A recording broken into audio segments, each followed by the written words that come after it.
જી sir, પૂરગ્રસ્ત Surat થયું છે, ક્યાં ક્યાં વિઝિટ લીધી છે, હાલ સુરતની શું પરિસ્થિતિ છે?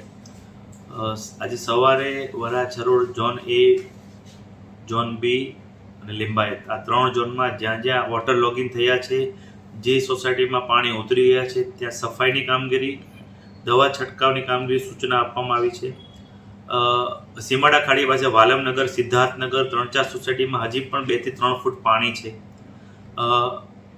કામરેજથી પલસાણા એરિયાનું જે સ્ક્રેચમેન્ટનું પાણી અત્યારે સુરત સ્ક્રેચમેન્ટ એરિયાનું પાણી ખાડી માર્ગે સુરત આવે છે.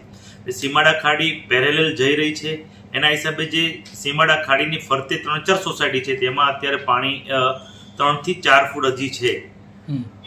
એટલે એ વિસ્તારમાં જઈને ફૂડ પેકેટ્સ, પાણીની વ્યવસ્થા કરાવી અને આજે સાંજ સુધીમાં લગભગ સીમાડા ખાડી જેમ જેમ પાણી ઉતરશે તેમ તેમ સીમાડા ખાડીની આજુબાજુની સોસાયટીના પાણી પણ ઉતરશે.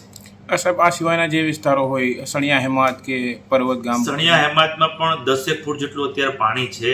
ત્યાં 3-4 એપાર્ટમેન્ટ અત્યારે એ વિસ્તારમાં છે. ત્યાં પણ હું બોટ લઈને બધાને મળી આવ્યો. ત્યાં જે કંઈ ફૂડ પેટેની પાણીની વ્યવસ્થા તે પણ અમે કરી છે.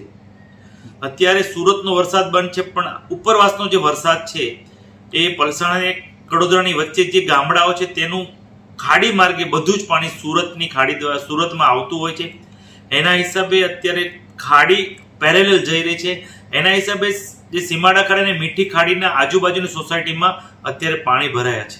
સાહેબ, આનો દર વર્ષે ખાડી સમસ્યા સર્જાતી હોય છે, ભવિષ્યમાં આનો શું નિકાલ કરાશે? ભવિષ્યમાં આવનાર સમયમાં મુખ્યમંત્રી શ્રી અને પ્રભારી મંત્રી શ્રી ગયા વખતે ત્યારે પણ એક રજૂઆત કરી હતી કે સ્ક્રેચમેન્ટ એરિયાનું પાણી જો આપણે ડાયવર્ટ કરી દઈએ તો સુરતનું આ કાયમી પાણીમાંથી એનો ઉકેલ આવી જાય અને પાણીમાંથી મુક્તિ મળે. જી સાહેબ, ખાડીનું પાણી જે દરિયામાં જાય છે એની બી ગતિ સ્લો છે, એનું કારણ કંઈક? ખાડીનું પાણી મીંઢોળા નદીમાં જાય છે, એટલે ત્યાં મીંઢોળા નદી પર ઘણા ઝીંગા તળાવ પણ છે. કલેક્ટર મિટિંગ હતી ત્યારે પણ મેં સૂચન કર્યું હતું કે સાહેબ આ બધા ઝીંગા તળાવ તમે તોડી નાખો.